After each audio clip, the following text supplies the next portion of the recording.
Comment installer Windows sur votre PC, que ce soit Windows 10, Windows 11, Windows 12, peu importe, ce sera le même procédé. Ici, on va avoir besoin d'une clé USB. Celle-là, je vous montre comment la préparer tout de suite dans la vidéo. Il faudra juste suivre quelques étapes, je vous les montre tout de suite. Et ensuite, on pourra installer Windows sur notre PC. Donc je vous montre comment on prépare cette clé USB. Peu importe laquelle c'est, il vous faudra juste une clé de 8 Go, voire plus. Une fois que vous avez votre clé USB de 8 Go, on va se rendre sur un PC. Donc un PC qui fonctionne, que ce soit PC fixe, PC portable, quelqu'un de vos proches, j'en sais rien, peu importe. Vous trouvez un PC qui fonctionne, que ce soit macOS, Windows, normalement il n'y a pas d'importance. Ensuite donc vous allez brancher votre clé USB. Ici moi vous pouvez voir juste ici que ma clé est branchée. Donc c'est une clé ici de 32 Go. J'ai un fichier BIOS ici dessus, donc ce qu'on va faire c'est juste sauvegarder toutes les données qui sont importantes dessus, puisqu'on va devoir la formater. Donc moi, comme c'est pas important ça, je vais juste faire clic droit dessus ici, puis formater. Je vais laisser FAT32 tout par défaut et faire OK. OK, on attend un petit peu, formatage terminé, OK, fermé. Donc là, la clé est vide, elle est formatée. Ce qu'on va faire, c'est qu'on va se rendre sur le site officiel de Microsoft. Je vous mets le lien en description. Une fois sur la page, on aura juste à cliquer sur Création d'un support d'installation de Windows, bouton Télécharger. Ensuite, donc ça va nous télécharger le Media Creation Tool.exe. On va le mettre dans nos téléchargements. Et ensuite, on va cliquer dessus pour l'exécuter. Là, ça nous propose oui ou non, on clique bien évidemment sur oui. Donc là, on a les termes de contrat, on doit accepter. Ensuite, ça nous propose de sélectionner une langue. Ce que je vous conseille de faire, c'est de décocher la case et de laisser donc français France, Windows 11. Suivant. Ensuite, ça nous propose deux choix. Soit utiliser une mémoire flash USB, donc une clé USB d'au moins 8 Go, comme ce que je vous ai expliqué, soit de graver ça sur un DVD. Donc on reste sur disque mémoire flash USB, on fait suivant. Ensuite, on va devoir sélectionner la clé. Donc si vous l'avez bien branchée dans le PC, elle va s'afficher ici. Sinon, branchez-la sur un autre port USB, vérifiez qu'elle fonctionne, bref, ça c'est à vous de voir. Et donc ici, on va la sélectionner en cliquant dessus, ici sur D, et faire suivant. Donc là, tout ce qu'on a à faire, c'est attendre, et ça va installer Windows sur la clé USB, et ensuite on pourra l'installer sur le PC. Ça y est, donc ça m'affiche votre disque mémoire flash USB est prêt. Tout ce qu'on a à faire, c'est cliquer sur Terminer, et ensuite on va pouvoir éjecter la clé en se rendant ici en bas à droite, clic droit, puis éjecter la clé. Et maintenant on se retrouve sur l'autre PC. Voilà, donc une fois que votre clé USB Windows est prête, que ce soit le 10, le 11, ce sera la même chose, vous allez tout simplement l'insérer dans votre boîtier, enfin dans votre PC tout simplement, donc le PC qui est déjà assemblé, prêt à être démarré. Étant donné qu'il n'y a pas encore de système d'exploitation, il ne se passera absolument rien en dehors du BIOS si vous démarrez le PC sans Windows. Donc ce qu'il faut faire, c'est bien évidemment l'installer. Ici, donc j'ai branché la clé USB avec Windows et je vais le démarrer. Je vous ai mis l'écran à côté, comme ça vous voyez comment ça se passe, ce qui va se passer, etc. Là, on n'a rien à faire, juste on démarre le PC, on le laisse faire et ça va arriver directement sur Windows. Donc bien évidemment, cette clé-là, pour la préparer, je vous ai montré juste avant comment le faire, n'hésitez pas à les checker si jamais vous avez passé. C'est obligatoire de créer une clé USB comme ça bootable pour avoir Windows dessus et ensuite l'installer sur le PC. Ça y est, donc là on peut voir le petit logo de chargement de Windows, donc on a juste à attendre et on va arriver ici sur un écran violet. Et la première étape ici, ça va être de sélectionner la langue. Donc ici je vais mettre en français, France, français, donc ça on touche pas, par défaut c'est censé être comme ça. Donc moi je touche pas puisque je suis français en France. Ensuite, installer maintenant. Et là, ça nous demande si on a une clé d'activation de Windows. C'est une licence, c'est une sorte de code d'activation qui nous permet de dire oui j'ai acheté Windows ou non je l'ai pas acheté. Si vous avez déjà une clé, rentrez là maintenant. Si vous n'avez pas encore de clé, aucun problème, vous pouvez cliquer sur je n'ai pas de clé de produit, product key. Donc vous cliquez là-dessus et on pourra la mettre plus tard, il n'y a pas de souci. D'ailleurs c'est ce que je vous recommande de faire, vaut mieux ne pas sélectionner de clé tout de suite et la mettre après, ça revient absolument au même, mais je trouve que c'est mieux comme ça. Ensuite on sélectionne l'édition de Windows qu'on veut. Donc ici comme c'est Windows 11, je vais avoir pas mal de choix. Donc Windows 11 famille, famille N, famille unilingue, d'accord, ok, éducation, éducation N, professionnel, professionnel N, etc. La seule version que je vous recommande de mettre, c'est professionnel tout court. Surtout pas une autre, mettez Windows 11 professionnel. Donc moi c'est ce que je sélectionne, ensuite je vais faire suivant. Pourquoi Windows 11 Pro plutôt que les autres? Tout simplement parce que vous allez avoir plus de choix, plus de réglages, plus de possibilités dans Windows, ne serait-ce que connecter un domaine si vous êtes professionnel, c'est obligatoire. Enfin voilà, plein de choses. Donc prenez la version professionnelle, même si vous êtes juste une personne lambda dans votre famille, on s'en fout, mettez toujours la version pro. Ensuite, ça nous demande donc les termes et contrats, etc. On est obligé de cocher la case pour accepter et faire suivant. Ensuite, on a deux choix qui sont proposés, donc mise à niveau, installer Windows et conserver les fichiers, les paramètres et les applications, ou alors personnaliser, installer Windows uniquement. Comme le PC est neuf et qu'il n'y a jamais eu Windows dessus, la première option ne sert absolument à rien. Donc on va choisir personnaliser pour seulement installer Windows, puisque c'est tout ce qu'on veut faire. Il n'y a pas de fichiers, il n'y a pas de paramètres, il n'y a pas d'application. Donc la première, elle sert à rien ici. Dans notre cas, on va prendre du coup personnaliser, installer uniquement Windows, entre parenthèses, avancé.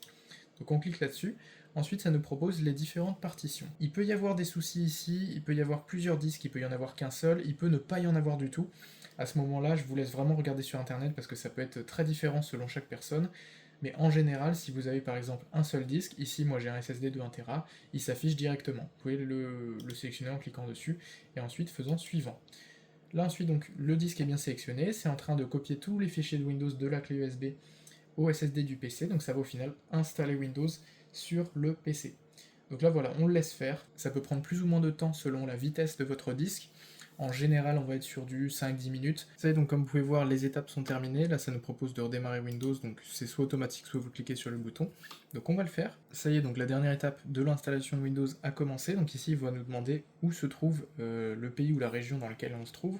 Ce qu'on va faire tout de suite, c'est qu'on va pas répondre à cette question-là. On va faire Shift, donc majuscule plus F10 sur le clavier. Donc majuscule F10, ça nous ouvre le CMD ici, et on va taper la commande OOBE anti-slash, donc c'est Alt GR à droite de l'espace, et 8, donc anti-slash, bypass NRO. Je vous mets la commande dans la description, vous n'aurez juste à copier-coller ça. Donc OOBE anti-slash bypass NRO, le tout en majuscule, et ensuite vous allez faire entrer. Ce que ça va faire, c'est que ça va redémarrer Windows avec la possibilité de refuser l'accès à la connexion Internet. Ce qui va nous permettre de ne pas installer des logiciels à la con de Microsoft, en gros, de Windows, à l'installation de Windows. Donc en gros, en vraiment très rapide, vous allez éviter plein de bloatware, donc plein de logiciels inutiles à l'installation de Windows. Ça y est, donc le PC a redémarré, et ici du coup on va pouvoir sélectionner la région, donc ici c'est France. Ensuite, ça va nous demander si la méthode de disposition du clavier est bonne, donc moi je vais laisser français pour moi. Et ensuite, est-ce qu'on veut ajouter une deuxième disposition du clavier? Donc là, moi je fais ignorer puisque j'ai pas besoin, mettez-en une si vous avez besoin. Ensuite, maintenant, il est temps de vous connecter à un réseau. C'est là que la commande qu'on a entrée va nous permettre d'avoir le bouton Je n'ai pas internet, sinon vous ne l'aurez pas. Donc cliquez sur Je n'ai pas internet, et ensuite, oh c'est dommage, vous n'allez pas pouvoir accéder à toutes les fonctionnalités. On n'en a rien à foutre. On va cliquer sur Continuer avec l'installation limitée. Ça c'est vraiment ultra intéressant, ça va vous éviter tout un tas de logiciels à la con que Microsoft veut vous installer de force. Donc vraiment la commande OOBE/bypass-NRO, elle est super intéressante. Maintenant, ça demande qui utilisera cet appareil, donc là vous lui donnez un nom, peu importe, ça peut être votre prénom, un pseudo, on s'en fout, moi je vais mettre PC.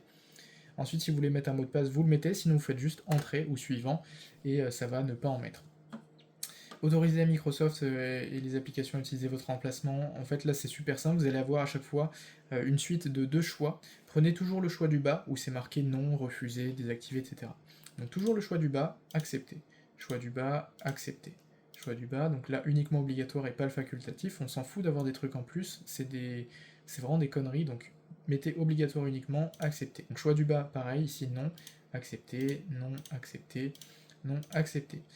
Et là, en clair, ça va nous éviter d'avoir plein de services en arrière-plan qui vont tourner pour rien, plein de partage de données avec Microsoft. On n'a pas envie d'avoir ça, ça bouffe des performances, ça partage votre vie privée avec des tiers, c'est vraiment pas ce que vous voulez, donc faites ce que je viens de vous dire, vous allez voir que ça va être déjà pas mal. Après, bien sûr, c'est complémentaire à ma vidéo optimisation Windows, donc ça je vous la mettrai dans la description. C'est une vidéo totalement gratuite qui vous permet d'optimiser Windows pour retirer toutes les applications inutiles, désactiver tous les services de Microsoft qui vont partager vos données personnelles avec des services tiers, désactiver des effets inutiles, des effets graphiques qui vous bouffent des performances. Bref, la vidéo optimisation c'est gratuit, c'est ultra efficace, je vous laisse en juger par les commentaires de cette vidéo. Mais bref, le lien de la vidéo optimisation est dans la description, donc je vous laisse aller la regarder en complément. Ça y est, donc Windows a démarré, et là, comme vous pouvez voir, on a un bureau qui est super propre. Je sais pas si vous avez vu un menu démarrer avec aussi peu d'applications, mais c'est vraiment exactement ce qu'on veut. Là, en fait, à part Microsoft Edge, qui est obligatoirement le navigateur installé par défaut avec Windows, et les paramètres, on n'a absolument rien d'inutile, et ça, c'est vraiment parfait, donc franchement, c'est vraiment ce que tout le monde veut. Maintenant, attention, si vous faites des mises à jour ou que vous vous connectez à Internet, ça peut vous installer d'autres conneries avec. Mais bon, pour le moment, on n'a que ça, donc c'est très bien. Maintenant, vous êtes sur Windows, donc là, vous pouvez l'utiliser comme vous le souhaitez. Ça va par contre vous demander d'activer Windows. Alors, c'est absolument pas obligatoire. Il faut savoir que Windows, vous pouvez l'utiliser en version d'essai aussi longtemps que vous voulez.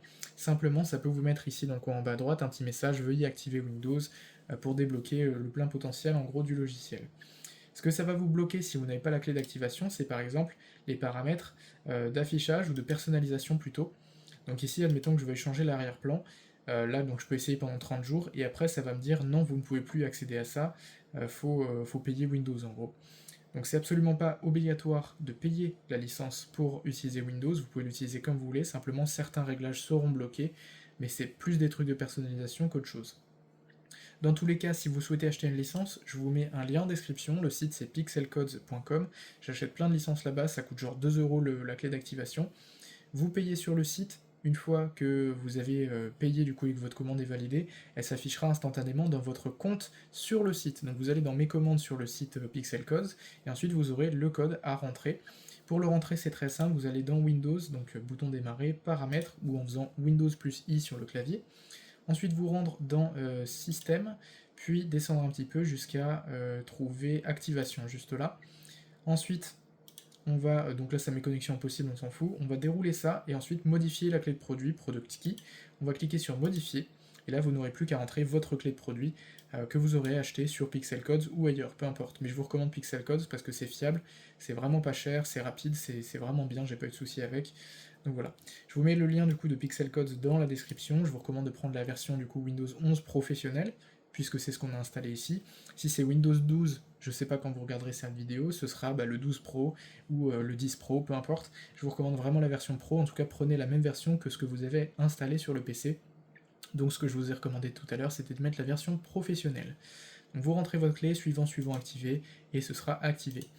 Voilà, donc c'est tout pour l'installation de Windows. N'oubliez pas qu'il y a des étapes très importantes à faire après ça, comme l'optimisation de Windows par exemple dont je vous ai parlé avant, le lien de la vidéo est dans la description, et aussi installer les pilotes. Pour que votre PC fonctionne très bien avec Windows, il faut avoir des pilotes, ce sont des logiciels, par exemple pour la carte graphique, le processeur, la carte mère, les RAM, etc., qui vont permettre au PC de bien fonctionner avec Windows.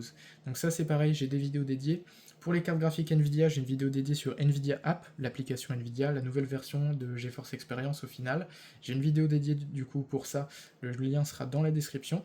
Même chose pour tout ce qui est pilote, carte mère, processeur ou carte graphique AMD, j'ai une vidéo dédiée dans la description aussi. Je vous laisse aller regarder tout ça. Merci d'avoir suivi cette vidéo jusqu'à la fin. N'oubliez pas à vous abonner, liker, commenter et partager en masse. Ça m'aide énormément pour développer la chaîne, pour agrandir la communauté, etc. Et aussi ça me permet de récompenser un peu mon travail. Voilà, sur ce, j'espère que cette vidéo vous a plu et vous a été utile. Et sur ce, je vous dis à très bientôt pour une nouvelle vidéo. Allez, ciao!